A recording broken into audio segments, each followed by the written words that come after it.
Hey, my name is Nick, and today we're going to be talking about atrial fibrillation, or AFib for short. So what exactly is AFib?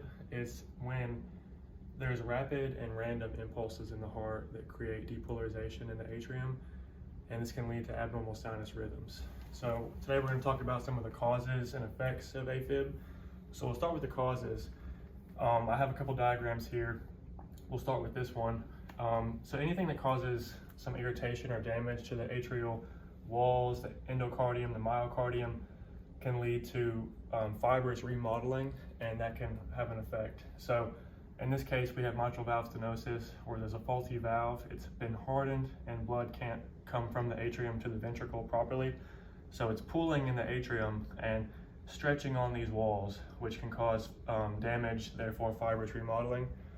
And down here we have either ischemia, which you can tell by the lack of O2, which causes cell death and therefore a need for structural remodeling, and also inflammation, which I have colored here in red. And inflammation can be caused from immune responses or drugs or alcohol, and the ischemia can be caused from coronary artery disease or a myocardial infarction.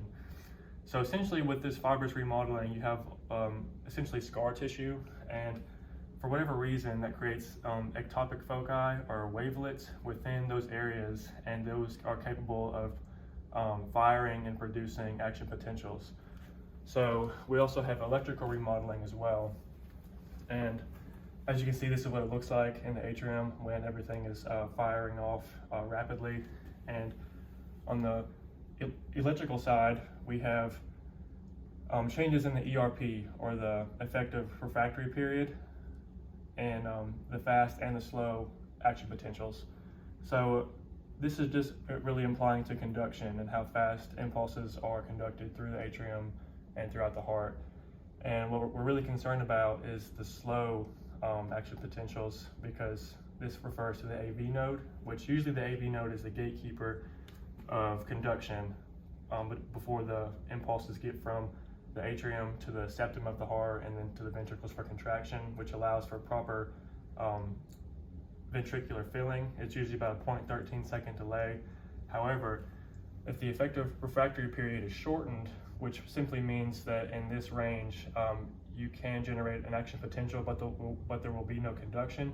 If this is shortened, then the RRP, or the relative refractory period, is therefore lengthened, and you can have conduction here if the action potential, if the stimulus is strong enough. So you have more opportunity for faster conduction, which can lead to a faster heart rate, which can be a problem. So this is our normal sinus rhythm. Everything is present.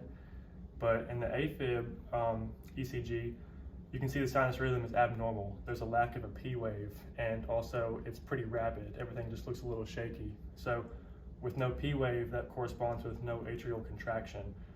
And if there's no atrial kick, that supplies us 20% of ventricular filling. The rest is passive, but we automatically lose 20% of our end diastolic volume. So that goes down. Therefore, stroke volume goes down, and eventually cardiac output is the end result, and that is reduced, as well as the rapid heart rate, especially when it's over 150 beats per minute. It can lead to these same effects and overall reduce in cardiac output. Okay, so these are the immediate effects on cardiac output. However, there can be more sinister effects in the long term if AFib is long-standing. So when we think about the blood not being able to come from the atrium to the ventricle effectively, and the heart is contracting, and you're not really pushing much blood through, a lot of it is remaining in the atrium up here. So if there's stasis of the blood, that can also result in a blood clot and a thrombus, maybe in this area, and then eventually that thrombus can be detached into the ventricle and then get contracted out into the systemic circulation, and in that regard it would be referred to as an embolus, because it's floating around. And the main concern is that it could go to the brain potentially, and you have a high risk of stroke or affecting any of the organs, depending on where it goes. So a stroke is a big concern for people that have AFib for a long period of time. So this is what I wanted to touch on today. Thank you all for listening, and I appreciate it.